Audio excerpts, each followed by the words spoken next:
So today we're going to be talking a little bit more about the Eightfold Path and a little bit more about cessation. So today's sutta is Majjhima Nikaya 44. That is the Chula Vedala Sutta, the shorter series of questions and answers. Thus have I heard, on one occasion the Blessed One was staying at Rajagaha in the bamboo grove, the squirrel's sanctuary. Then the lay follower Visakha went to the bhikkhuni Dhammadina, and after paying homage to her, he sat down at one side and asked her. So just a brief background on these two particular people, because they have a history. The understanding is that before Dhammadina became a bhikkhuni, she was actually a householder with Visakha. Visakha and Dhammadina, they were both husband and wife before she became a bhikkhuni. And what happened is the Buddha was giving a discourse, and Visakha had gone to see the Buddha. And while he was listening to the discourse, he experienced the attainment of becoming an anagami. So he came back home the next morning, and she was there, and she wondered what happened. And he had this very serene look on his face, very tranquil, very silent, very quiet, didn't say much, and didn't really pay attention to her. And she was wondering what had happened. And when it was nighttime, before they went to bed, he decided to sleep on the floor.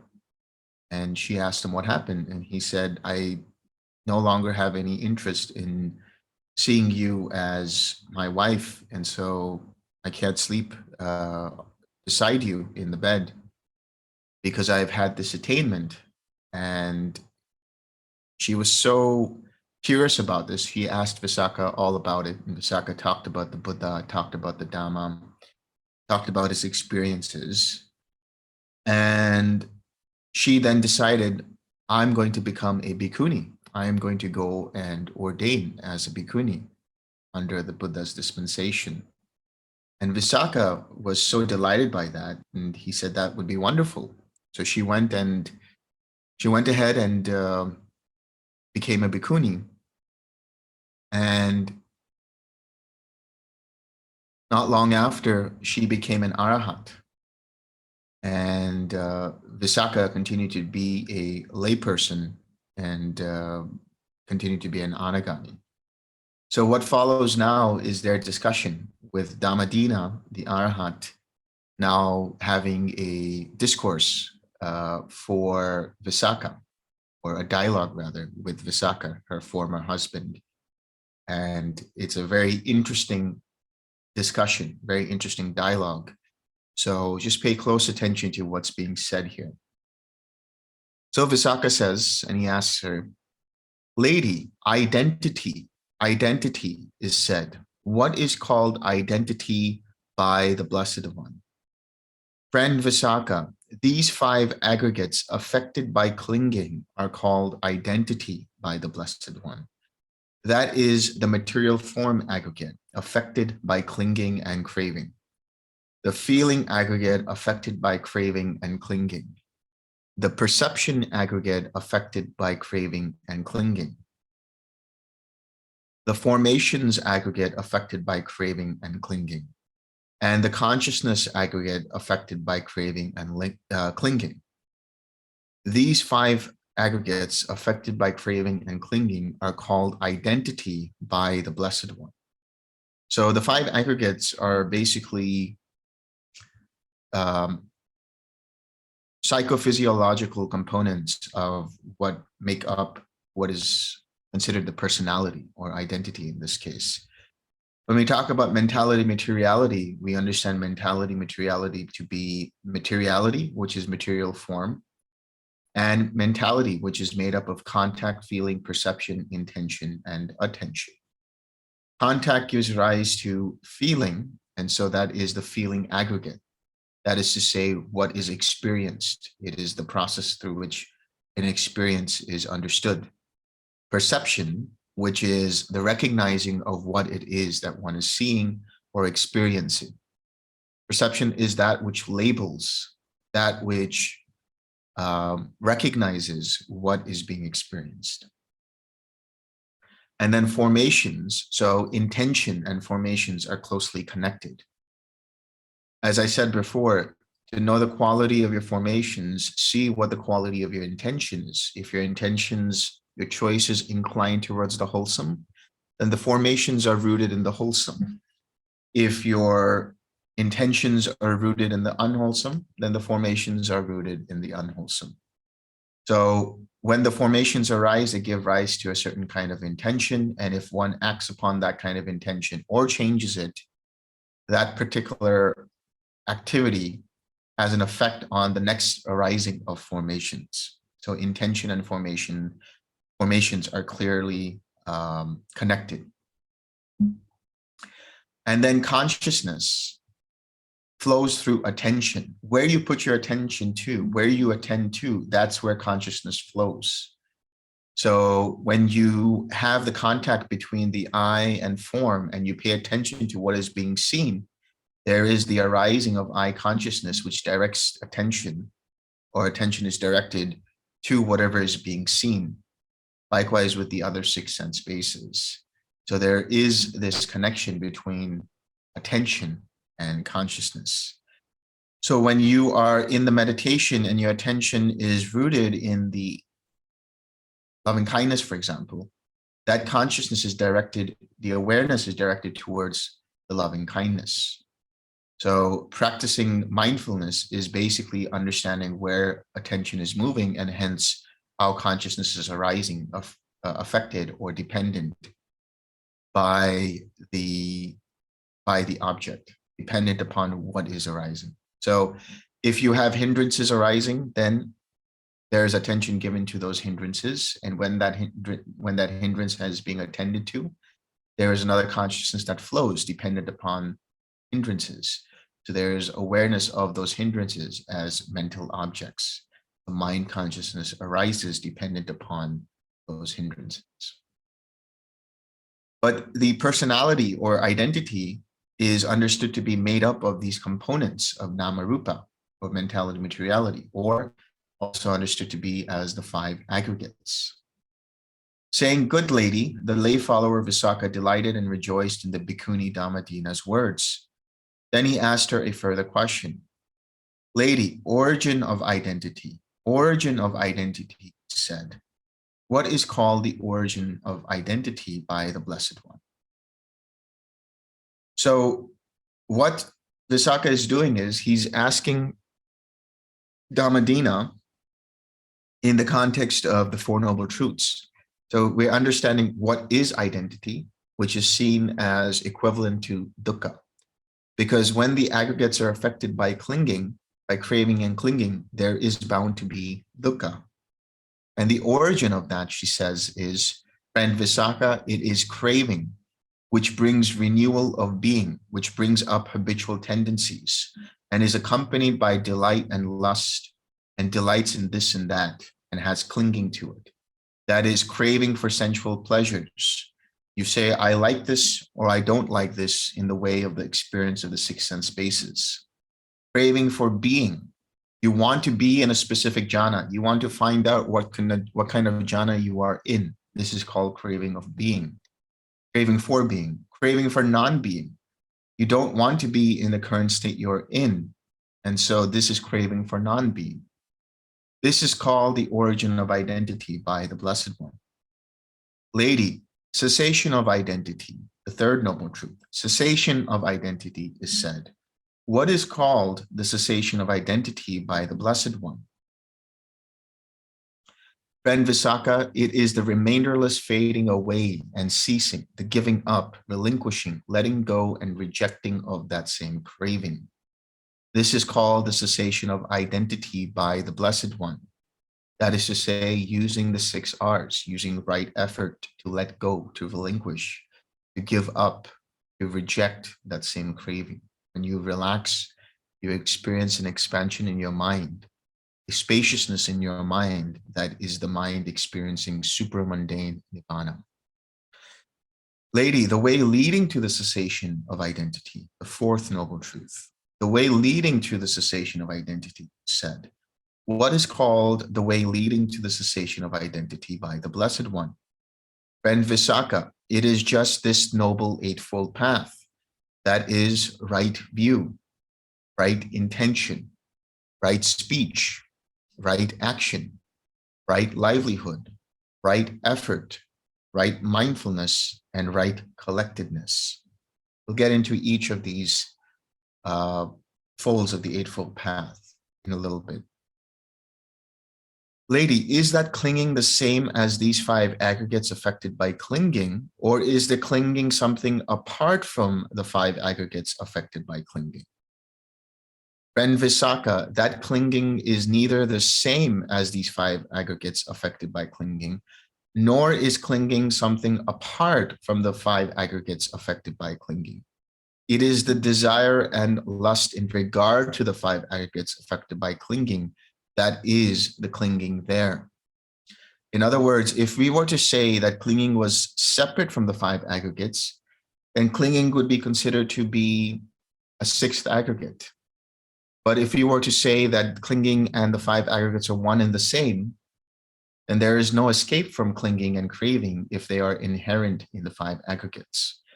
Rather, when you identify with the body, when you identify with the 6 sense bases, when you identify with feeling, when you take personal the experience that's happening, when you take personal the perception that arises, when you take personal the intentions and choices that are there in every moment, when you take personal the awareness that arises dependent upon the experience, then there is the clinging that is there in the aggregates. Then that clinging has to be relinquished by seeing with wisdom that there is taking something personal. There is identifying with an experience. There is an I like it or I don't like it push and pull movement going on, which is craving or aversion. Lady, how does identity view come to be? Identity view is that which takes something personal.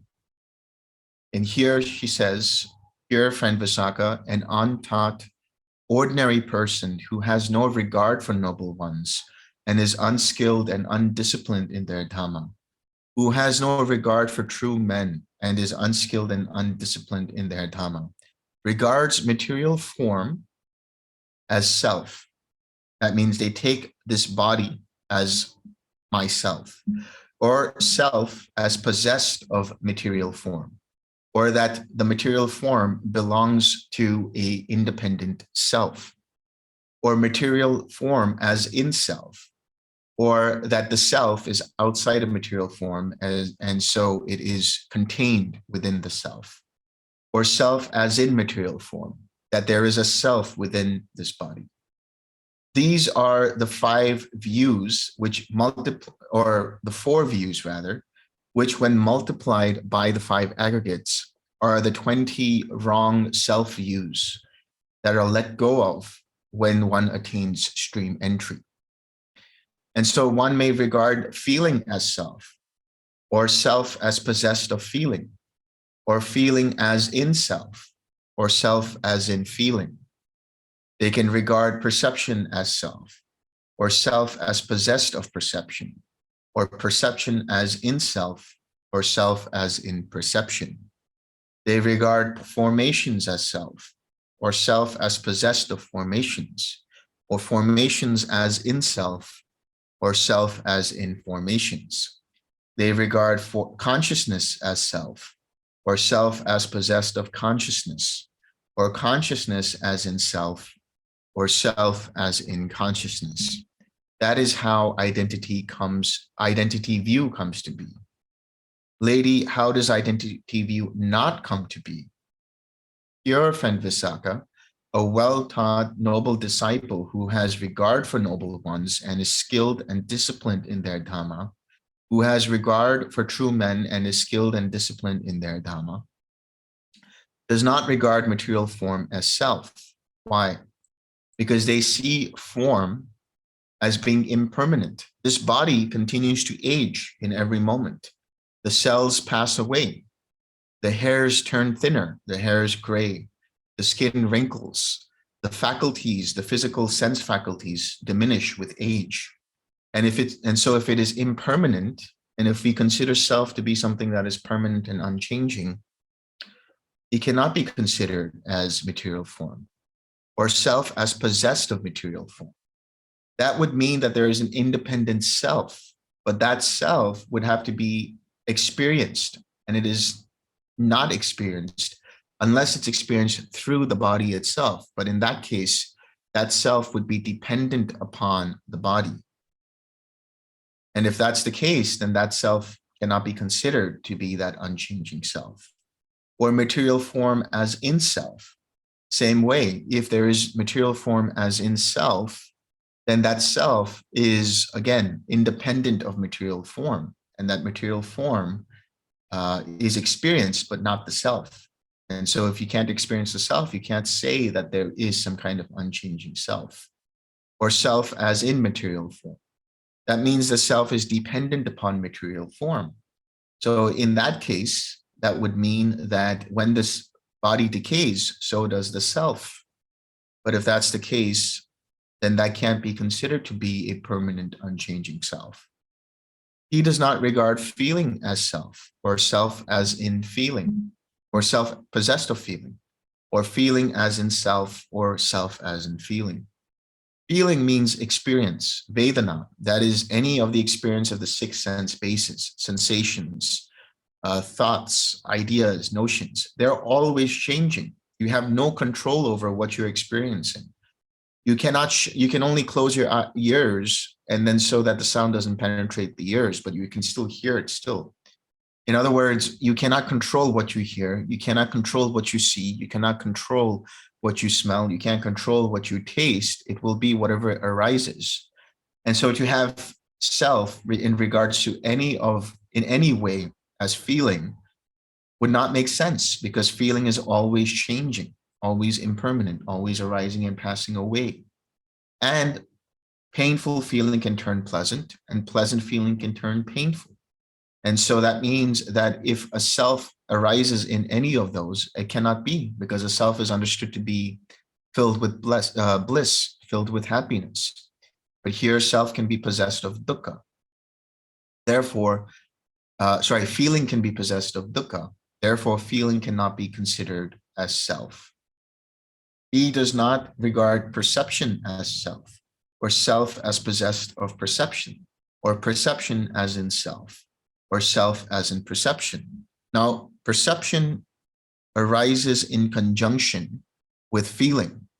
When you hear my voice, you recognize it as my voice. When you see me on the screen, you recognize me as being on the screen.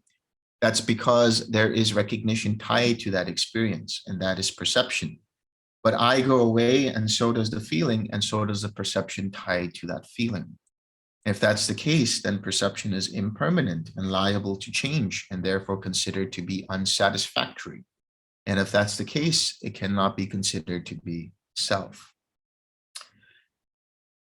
He does not regard formations as self, or self as possessed of formations, or formations as in self, or self as in formations.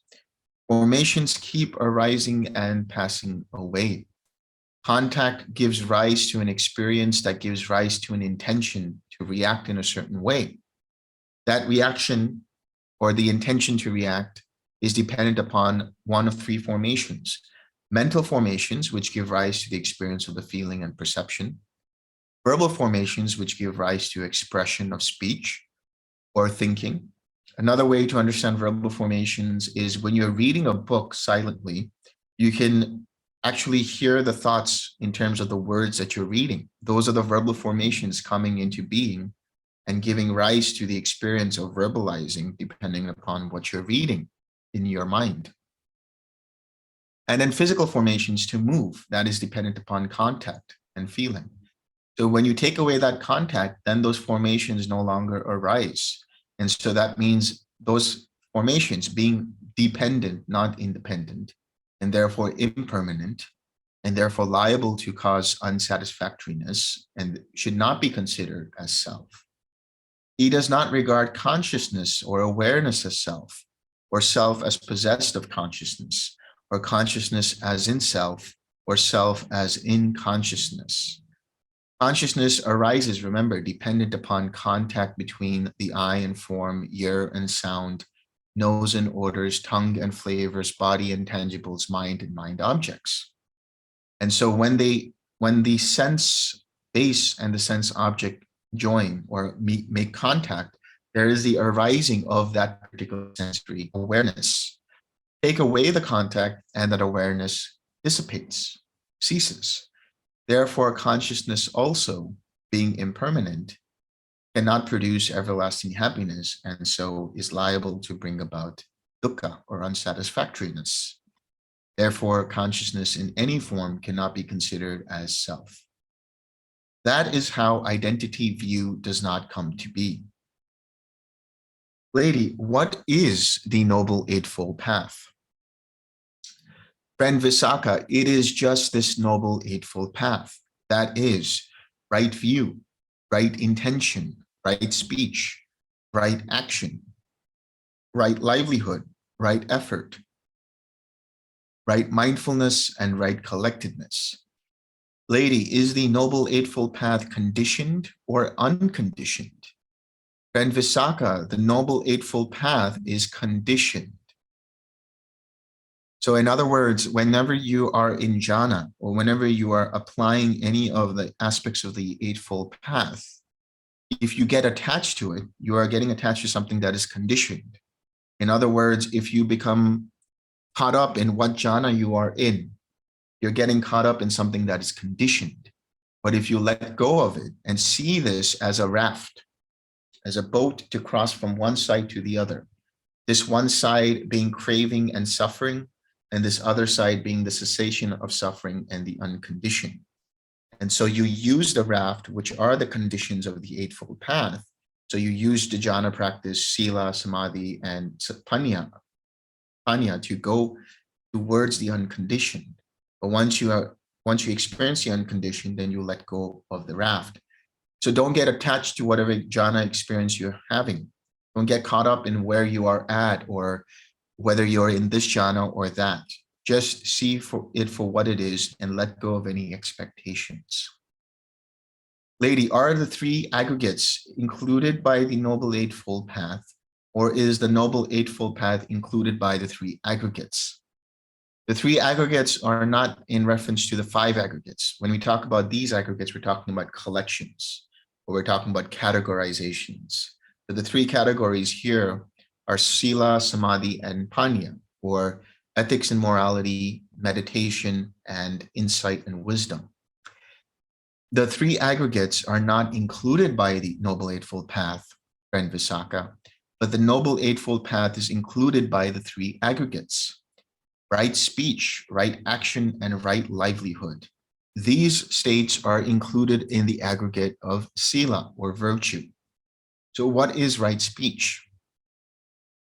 Right speech is abstaining from false speech, abstaining from harsh speech, abstaining from slanderous speech, abstaining from gossip, abstaining from abusive speech, abstaining from idle chatter, abstaining from creating divisions between people, and so on. So one way to think about how to use right speech is to use this acronym, which is think, T-H-I-N-K. Before you speak, think.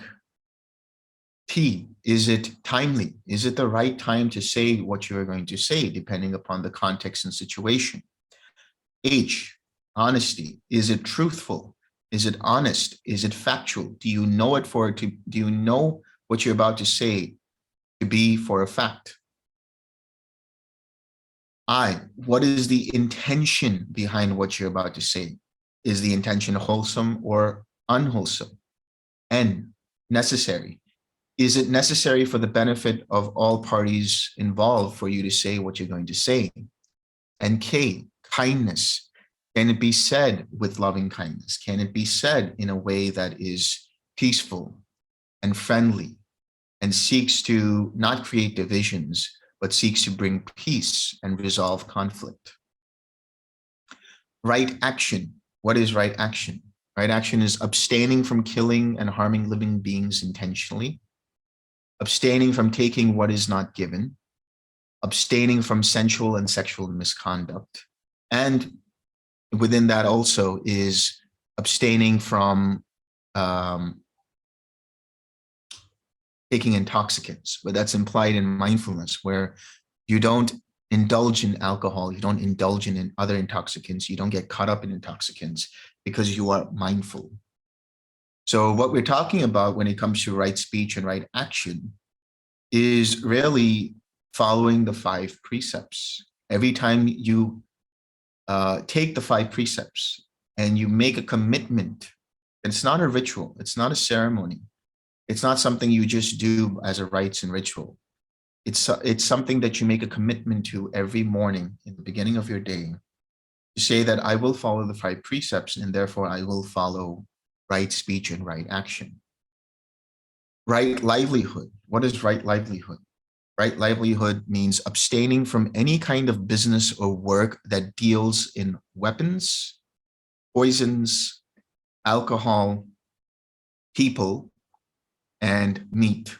And what that means is you don't deal in business, or you're not an employee of a business that deals in trading weapons, that deals in trading poisons, that deals in trading weapons, that deals in prostitution and human trafficking, and that deals in killing animals for meat.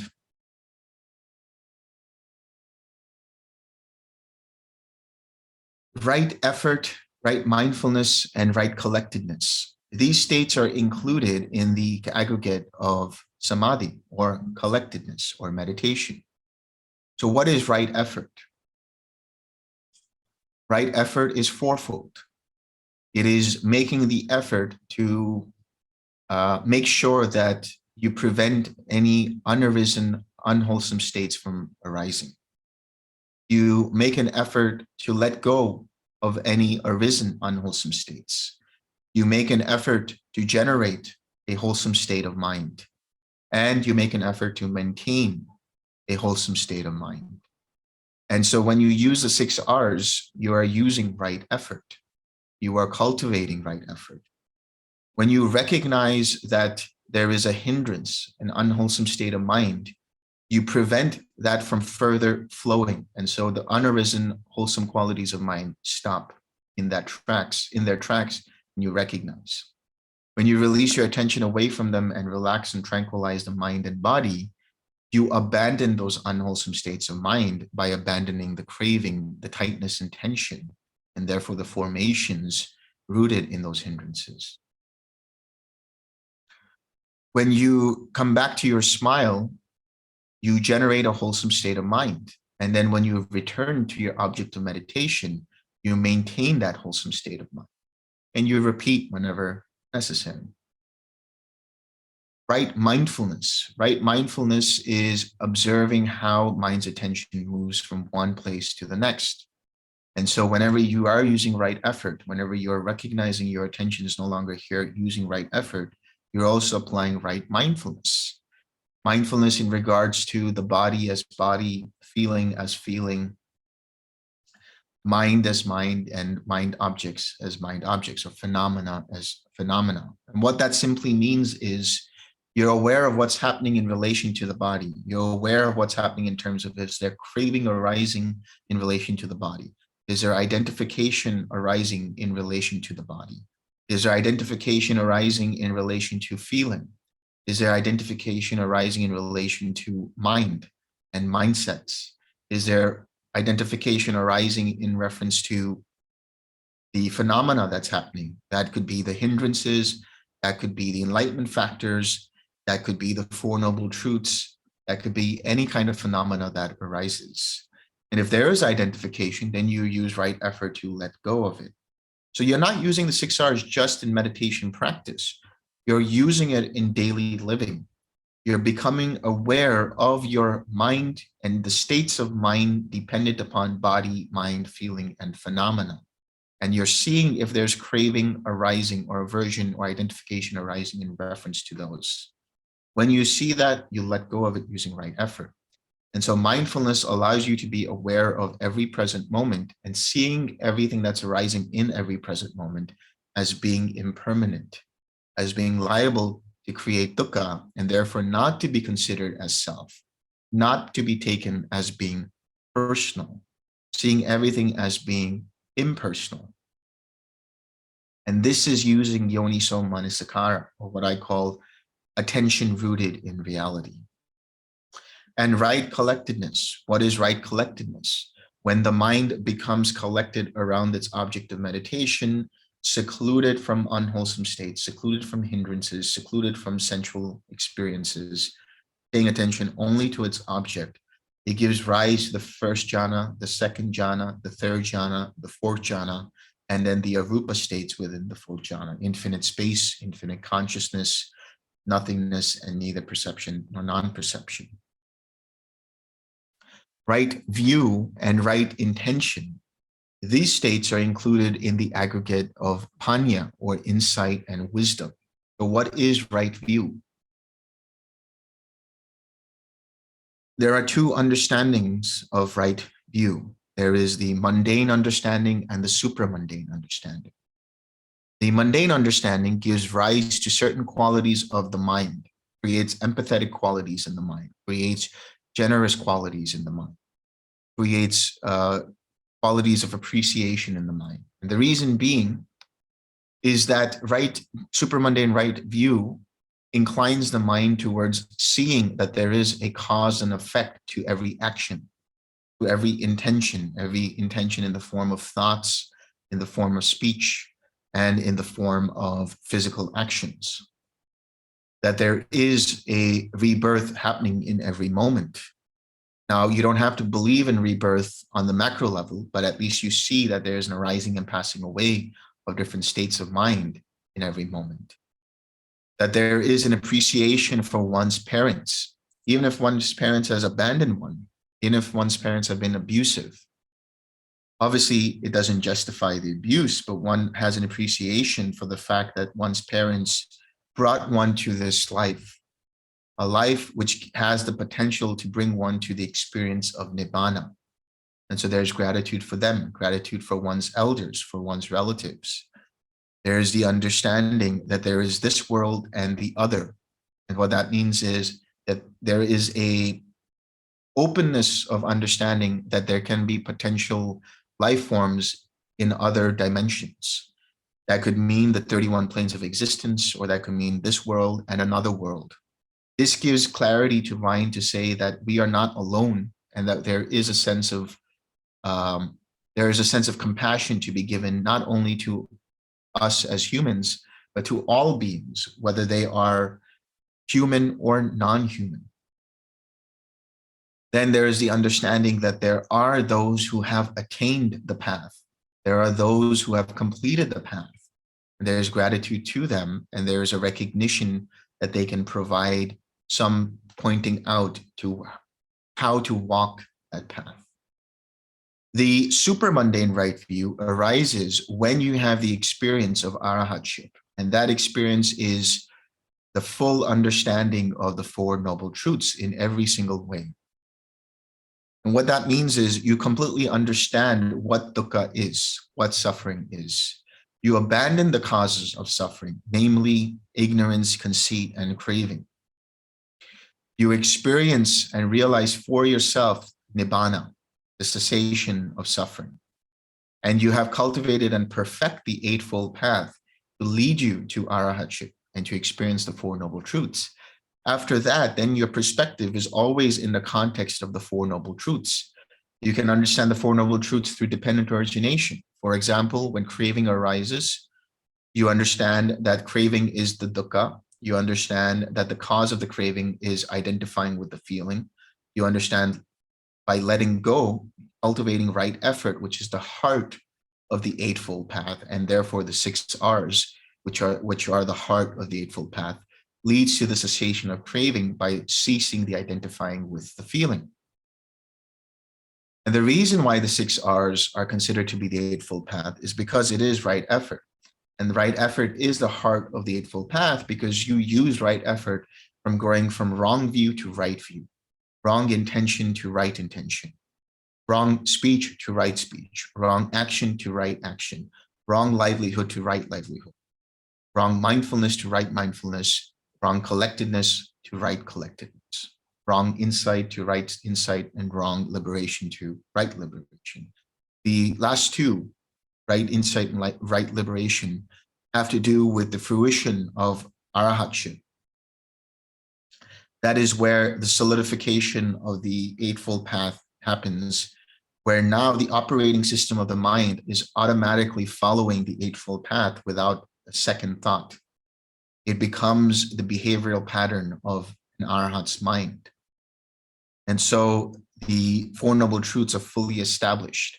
And there's liberation, because now the mind understands that there is no more coming to be. There is no more being. There is no more future birth or future death. And right intention. What is right intention? Right intention is threefold. It is renunciation, non-ill will, and non-cruelty. Renunciation means seeing things as being not me, mine, or myself. So whenever you see a feeling as being impermanent, as being liable to cause dukkha, whether it's painful or pleasant because it changes, and seeing it as being impersonal, you are using the renunciation aspect of right intention. When you cultivate loving kindness and your words are imbued with loving kindness, when your words are imbued with compassion, when your actions are imbued with loving kindness and action, then you are cultivating the factors of non-ill will and non-cruelty of right intention. Lady, what is collectedness? What is the basis of collectedness? What is the equipment of collectedness? What is the development of collectedness? Unification of mind, friend Visakha, is collectedness. In other words, unification of mind, which means chitta ekagata, doesn't mean one-pointed. It means that the mind collects itself around an object. Its attention is no longer dispersed. Its attention is no longer scattered. It is unified with one object. It's flowing towards one object of meditation. This is collectedness. This is jhana. The four foundations of mindfulness are the basis of collectedness. Why? Because you are paying attention to whenever there is some kind of craving for the body, or some kind of craving in reference to the body, or in reference to the mind, in reference to feelings, or in reference to objects or phenomena. And when you do that, you're observing how mind's attention moves from its object to something else, which is a distraction. And so this is the basis for having collectedness, because then you use right effort, which is the equipment of collectedness. The four right kinds of striving or effort are the equipment of collectedness. That is to say, when you use the 6 R's, you are equipping collectedness. You are maintaining collectedness. You're bringing back mind towards being collected.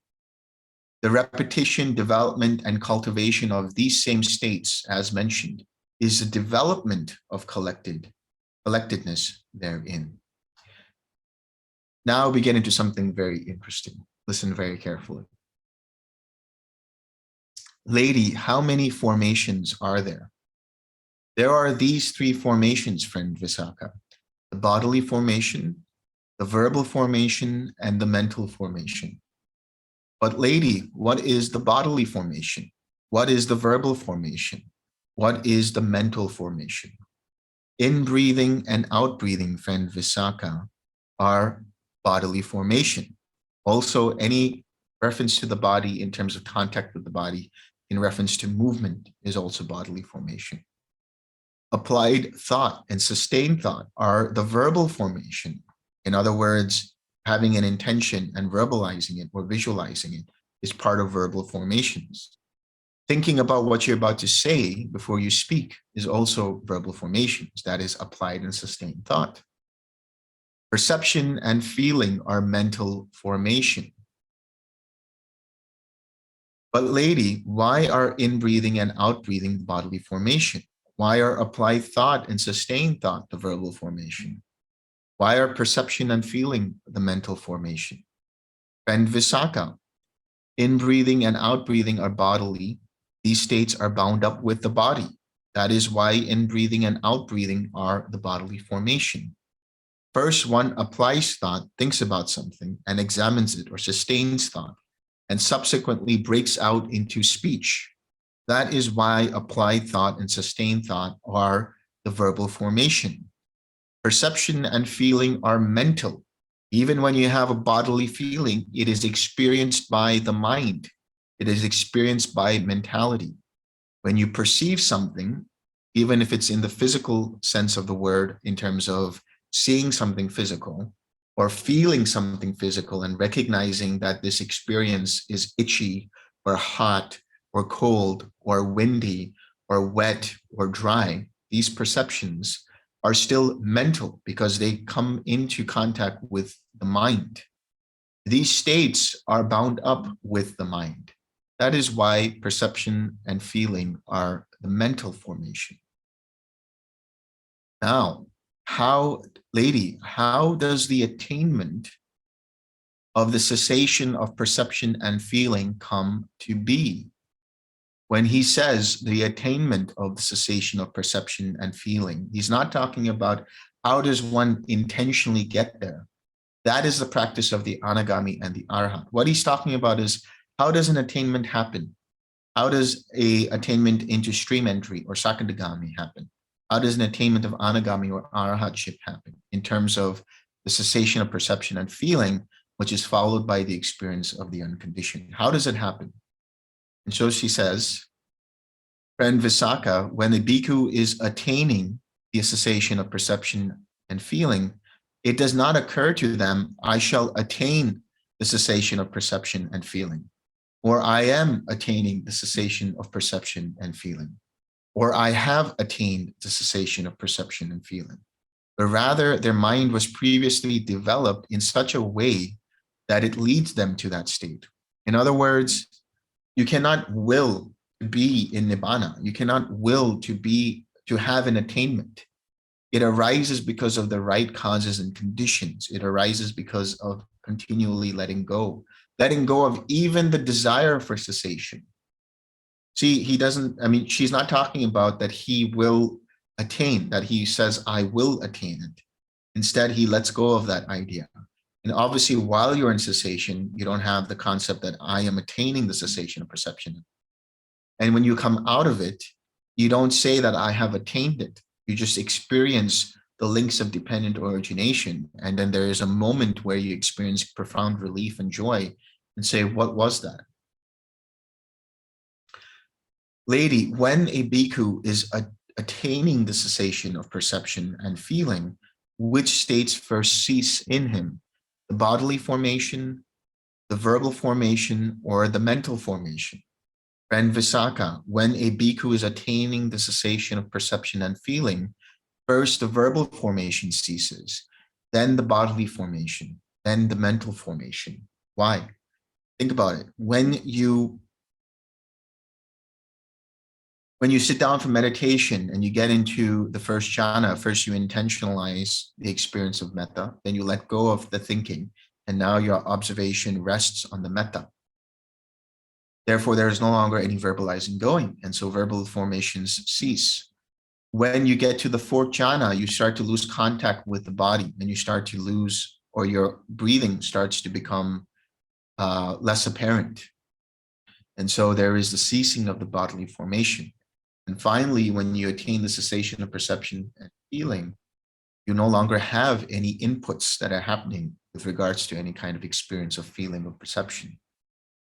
Lady, how does emergence from the attainment of the cessation of perception and feeling come to be? Friend Visakha, when a bhikkhu is emerging from the attainment of the cessation of perception and feeling, it does not occur to him, I shall emerge from the attainment of the cessation of perception and feeling. In other words, when you are in cessation, you are in cessation. There's no understanding that I am going to come out of cessation. It will happen when it happens. It might last for a couple of moments or a few more seconds than that. You have no control over that in that moment in terms of the attainment. Or I am emerging from the attainment of the cessation of perception and feeling. When you come out of it, your mind is in an unconditioned state. So it doesn't even have a thought. It makes contact with the Nibbana element. Or I have emerged from the attainment of the cessation of perception and feeling. Your mind doesn't look at it from that sense. It just looks at it and experiences profound relief, joy. But rather, his mind has previously been developed in such a way that it leads him to that state. What does that mean, previously been developed?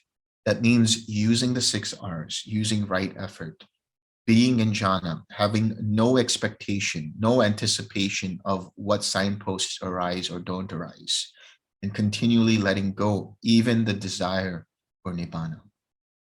Lady, when a bhikkhu is emerging from the attainment of the cessation of perception and feeling, which states arise first in him?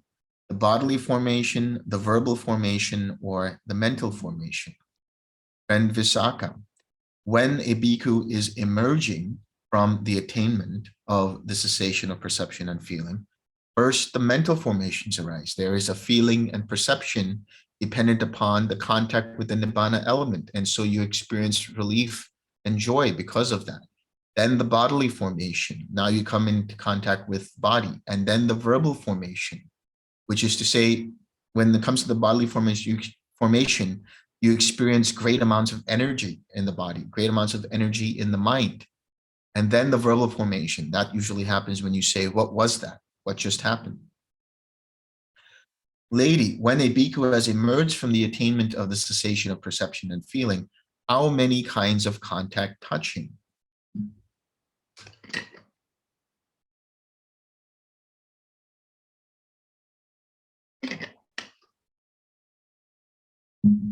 Friend Visakha, when a bhikkhu has emerged from the attainment of the cessation of perception and feeling, 3 kinds of contact touch him: voidness contact, signless contact, desireless contact, also known as emptiness contact, signless contact, and undirected contact. This is contact with the Nibbana element, the unconditioned, because it is empty of any kind of self, because it is not a sign, it is not an object, because there is no craving in it, there is no direction given to how that experience is to happen. And so that contact, which is empty of self, is void. That contact which has no object is the signless contact. And that contact which is undirected is the desireless contact. The emptiness contact, because it arises from the insight into anatta. The signless contact, because it arises from the understanding of impermanence. And the desireless contact, because it arises from the understanding of dukkha. Lady, when a bhikkhu has emerged from the attainment of the cessation of perception and feeling, to what does his mind incline? To what does it lean? To what does it tend? Friend Visakha, when a bhikkhu has emerged from the attainment of the cessation of perception and feeling, his mind inclines to seclusion, leans to seclusion, tends to seclusion. When we talk about seclusion, we're talking about a mind that is completely empty of anything. Seclusion comes from the word viveka, and that can mean a mind that is tending towards the experience of that relief, secluded from everything, including all mental states.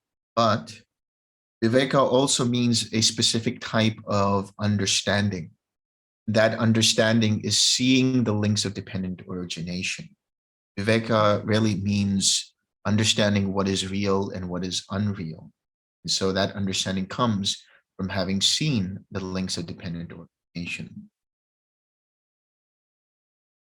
Lady, how many kinds of feeling are there? And Visakha, there are three kinds of feeling: pleasant feeling, painful feeling, and neither painful nor pleasant feeling. But lady, what is pleasant feeling? What is painful feeling? What is neither painful nor pleasant feeling?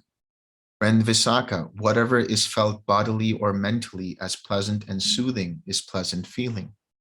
Whatever is felt bodily or mentally as painful or hurting is painful feeling. Whatever is felt bodily or mentally as neither soothing nor hurting is neither painful nor pleasant feeling. Lady, what is pleasant and what is painful in regard to pleasant feeling? What is painful and what is pleasant in regard to painful feeling? What is pleasant and what is painful in regard to neither painful nor pleasant feeling? Friend Visakha, pleasant feeling is pleasant when it persists and painful when it changes. You're enjoying a nice warm shower, suddenly it stops and there's cold water. So the pleasant feeling turned into a painful feeling. Painful feeling is painful when it persists and pleasant when it changes. You get bit by a bug, that's painful. You use an ointment and it soothes that feeling, and now it's pleasant. Neither painful nor pleasant feeling is pleasant when there is knowledge of it, and painful when there is no knowledge of it. It's pleasant in the sense that there is awareness tied to it, there is mindfulness there, and painful when there is no knowledge of it. In other words, there is ignorance, there is indifference. So in terms of neither painful nor pleasant feeling, a pleasant feeling here is an equanimous feeling, being balanced, seeing it for what it actually is without identifying. But indifference is pushing it away and not wanting to do anything with it, ignoring the feeling. So when you do have painful feeling and you ignore it, what you're doing is actually adding more attention to it. Instead, when you have a painful feeling while you're sitting down in deep meditation, you recognize that there is aversion related to that painful feeling and you let go of the aversion. And the attention no longer being on that painful feeling starts to go to the object of meditation. And that painful feeling no longer being attended starts to subside because there's no longer attention fueling it. There's no longer any aversion making it worse than what it actually seems, making it seem worse than what it actually is. Lady, what underlying tendency underlies pleasant feeling? What underlying tendency underlies painful feeling? What underlying tendency underlies neither painful nor pleasant feeling? And Visakha, the underlying tendency to craving underlies pleasant feeling. When there's something that is wonderful in terms of an experience, the mind can have a tendency to want more of it, to crave for it. The underlying tendency to aversion underlies painful feeling. When there is something that hurts, there is an inclination of the mind to want to push it away.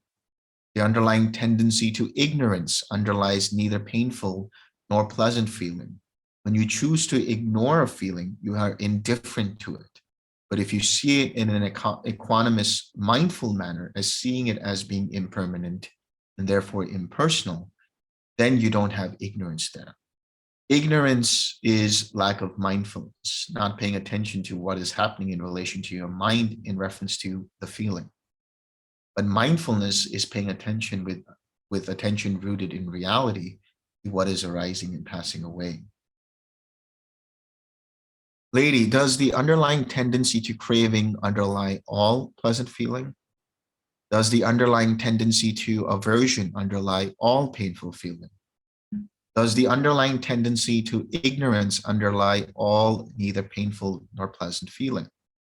And Visakha, the underlying tendency to craving does not underlie all pleasant feeling.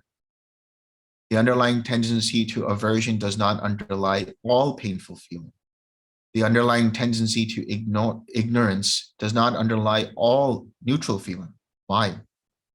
Because there can be a pleasant feeling, a pleasant experience that arises, but if mind is seeing that as being impermanent and impersonal, then there's no tendency to crave for it. If there's a painful feeling and mind sees that feeling as being impermanent dukkha and therefore not to be considered as self, then there is no inclination towards pushing it away. If mind sees the neutral feeling as just being feeling, as being impermanent and therefore dukkha and impersonal, then there's no inclination to see it as being permanent, to seeing it as being satisfactory, to see it as being self. And therefore, not always will the mind incline to it, so long as there's correct mindfulness attached to the feeling. Or in other words, there is right perspective of seeing how that feeling is. When that is the case, then there won't be any underlying tendency to craving, underlying tendency to aversion, underlying tendency to ignorance, or even underlying tendency to conceit or bhava, to personalize or take something personal towards that feeling. Lady, what should be abandoned in regard to pleasant feeling? What should be abandoned in regard to painful feeling? What should be abandoned in regard to neither painful nor pleasant feeling? Friend Visakha, the underlying tendency should be abandoned in regard to pleasant feeling. In other words, a feeling, an experience is wonderful. It's pleasant to the senses, but in of itself, it is not craving. In of itself, it has nothing to do to be let go of. Instead, what has to be let go of, the inclination to crave for it. Likewise, the underlying tendency to aversion should be abandoned in regard to painful feeling. So when you have meditation pain, it's not the pain that you have to siksar. It's the aversion, the mind's inclination to push it away that you siksar, and then come back to your object of meditation. The underlying tendency to ignorance should be abandoned in regard to neither painful nor pleasant feeling. So what has to be abandoned here is taking that feeling as being me, mine, or myself. And when you do that, when you let go of that, the inclination to take it personal, you are also abandoning the underlying tendency to ignorance. Lady, does the underlying tendency to craving have to be abandoned in regards to all pleasant feeling? Does the underlying tendency to aversion have to be abandoned in regard to all painful feeling? Does the underlying tendency to ignorance have to be abandoned in regard to all neither painful nor pleasant feeling? Friend Visakha, the underlying tendency to craving does not have to be abandoned in regard to all pleasant feeling. Why is that? Because not all pleasant feeling is going to bring up craving. So if there is craving, then you abandon it. The underlying tendency to aversion does not have to be abandoned in regard to all painful feeling. You may experience pain, but you don't have aversion to it. Only when there is aversion, you abandon it. The underlying tendency to ignorance does not have to be abandoned in regard to all neither painful nor pleasant feeling. If you are mindful and you see that feeling as being empty of self and impersonal, then you don't have to abandon ignorance because you already are mindful and you have wisdom rooted in attention, rooted in reality.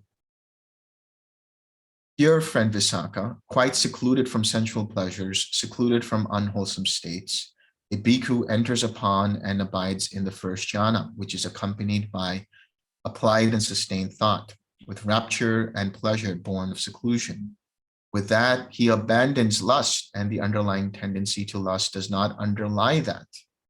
In other words, when you get into a state of jhana, not only do the underlying tendencies go away, but also the underlying tendencies towards craving go away, but the underlying tendency towards aversion and ignorance also goes away because it doesn't underlie that experience. Of course, you can choose to get attached to it, and that can create some kind of craving. But then once you're there, you're no longer in the jhana. When there's craving present, there is no longer jhana. When there is inclination to have aversion, there is no longer jhana. When any of those hindrances are present or any of the underlying feelings are present, then there is no longer any jhana. Here a bhikkhu considers, when shall I enter and abide in that base that the noble ones now enter upon and abide in? In one who thus generates a longing for the supreme liberations, that is to say, for the jhanas, grief arises with that longing as condition. With that, he abandons aversion, and the underlying tendency to aversion does not underlie that. In other words, there is the right kind of longing. There is the application of mind, applying mind in a direction for the purpose of entering jhana. When that happens, no aversion arises. Here, with the abandoning of pleasure and pain, and with the disappearance of joy and grief, a bhikkhu enters upon and abides in the fourth jhana, which has neither pain nor pleasure and purity of mindfulness due to equanimity.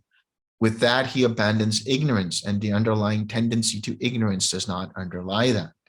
So another way to understand this is when you have this mental pleasant feeling in the form of the first and second jhana, then you don't have craving for sensual pleasures. When you experience the tranquility in the third jhana, you no longer have aversion towards any kind of experience, because now you're no longer longing for that experience. When you have the equanimity in the fourth jhana, you no longer have the underlying tendency towards ignorance, because you are ever mindful. You have the purity of mindfulness due to equanimity. Lady, what is the counterpart of pleasant feeling? This word counterpart comes from the word patibhaga. So patibhaga can mean step by step, one leads to the other, or it can also mean the opposite of something. So in this case, in this context, he's saying, what is the opposite of pleasant feeling? Then Visakha, painful feeling is the counterpart of pleasant feeling. What is the counterpart of painful feeling? Pleasant feeling is the counterpart of painful feeling. What is the counterpart of neither painful nor pleasant feeling? Ignorance is the counterpart of neither painful nor pleasant feeling. What is the counterpart of ignorance? True knowledge is the counterpart of ignorance. So you go from ignorance to true knowledge. What is the counterpart? Meaning, what is the step above true knowledge? Deliverance is the counterpart of true knowledge. Deliverance from craving, deliverance from suffering. And what does that lead to? What is the counterpart of deliverance? Nibbana is the counterpart of deliverance, the experience of the unconditioned. Once you have deconditioned everything, the experience of Nibbana happens. Lady, what is the counterpart of Nibbana? Friend Visakha, you have pushed this line of questioning too far. Now he wants to know, is there anything beyond the unconditioned? And so she says, you are not able to grasp the limit of questions, for the holy life, the practice, friend Visakha, is grounded upon Nibbana, culminates in Nibbana, ends in Nibbana, in the unconditioned. If you wish, friend Visakha, go to the Blessed One and ask him about the meaning of this. As the Blessed One explains it to you, so you should remember it. Then the lay follower Visakha, having delighted and rejoiced in the Bhikkhuni Dhammadina's words, rose from his seat, and after paying homage to her, keeping her on his right, he went to the Blessed One. After paying homage to him, he sat down at one side and told the Blessed One his entire conversation with the Bhikkhuni Dhammadina. When he finished speaking, the Blessed One told him, the Bhikkhuni Dhammadina is wise, Visakha. The Bhikkhuni Dhammadina has great wisdom. In other words, she has the understanding of dependent origination. She knows what she's talking about through knowledge and experience. If you had asked me the meaning of this, I would have explained it to you in the same way that the Bhikkhuni Dhammadina has explained it. Such is its meaning, and so you should remember it. That is what the Blessed One said. The lay follower Visakha was satisfied and delighted in the Blessed One's words.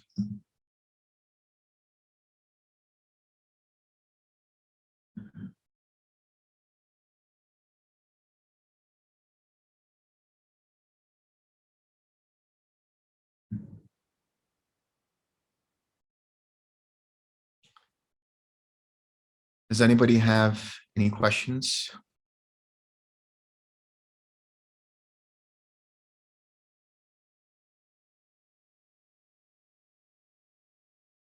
Yes. What is the difference between wisdom and insight? Wisdom, in a specific context, is being able to see and understand and experience dependent origination. When you see dependent origination for yourself, you understand this whole process as being impersonal. Insight is a form of thought that arises dependent upon cultivation of practice. So an insight into your own practice is different from wisdom itself. Wisdom is the understanding of the Four Noble Truths, the understanding of karma, the understanding of rebirth, the establishing of right view. Insight, in that sense, is more of when you use your intuition, for example, to find out why is it my practice is not going a certain way, and there's a thought that arises out of nowhere. That is insight. That is a thought that directs you into the correct answer for what you're seeking.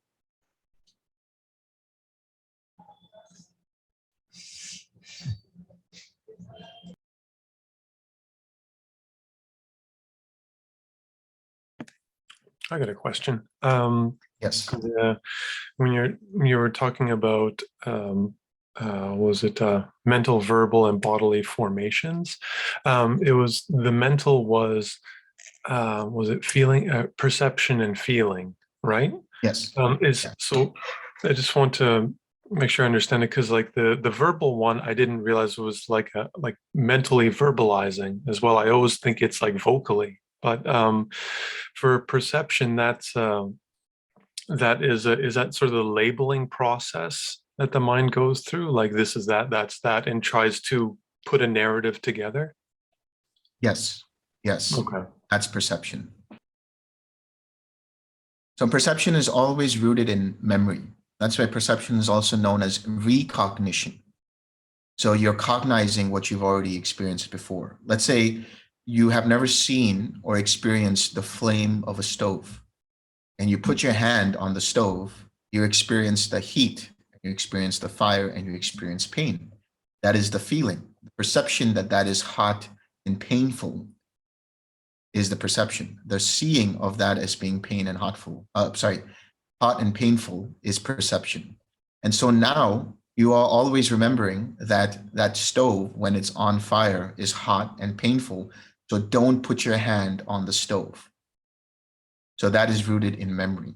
So when you, as a child, when we were in kindergarten and first grade, we learned what was the color red, what was the color blue, what was the color yellow.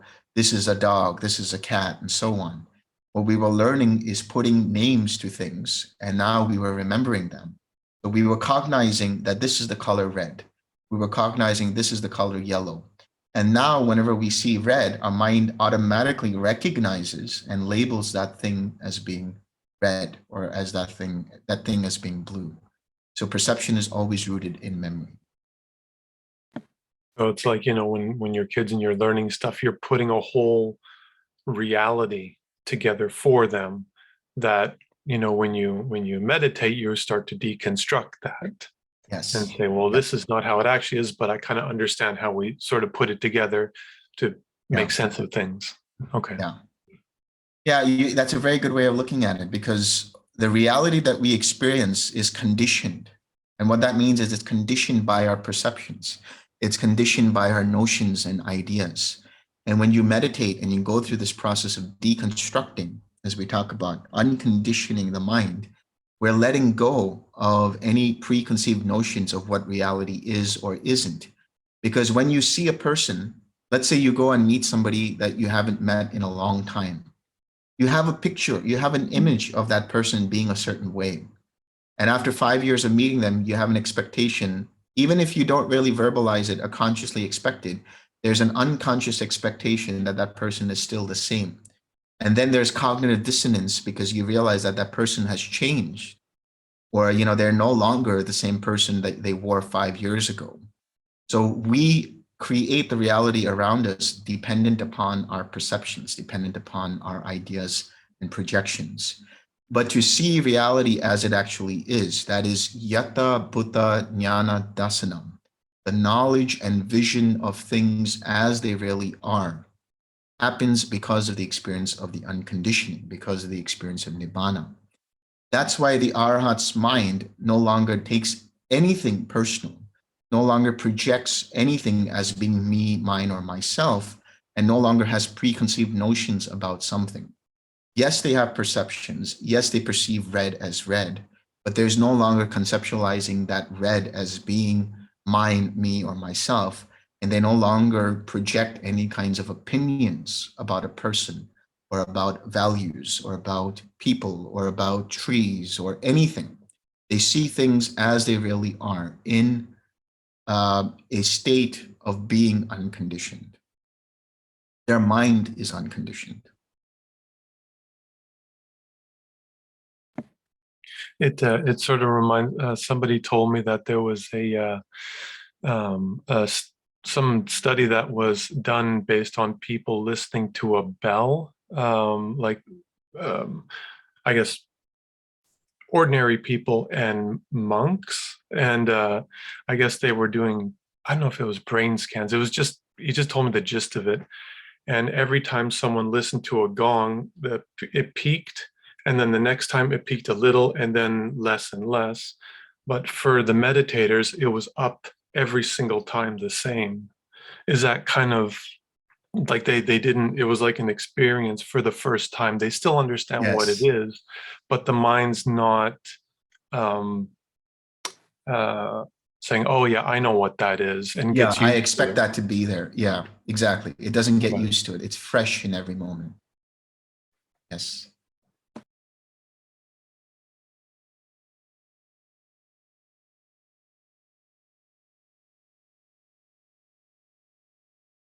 Any other questions?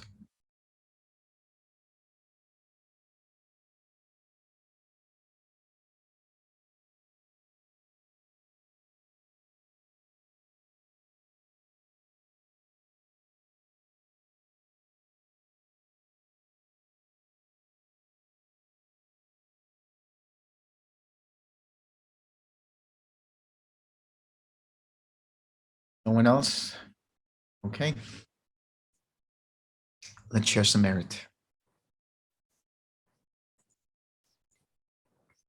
May suffering ones be suffering free, and the fear-struck fearless be. May the grieving shed all grief, and may all beings find relief. May all beings share this merit that we have thus acquired for the acquisition of all kinds of happiness. May beings inhabiting space and earth, devas and nagas of mighty power, share this merit of ours. May they long protect the Buddha's dispensation. Sadhu, sadhu, sadhu. Thank you very much, everyone. See you tomorrow for the final interviews. Thank you. Take care. Bye. Thank you. Thank you.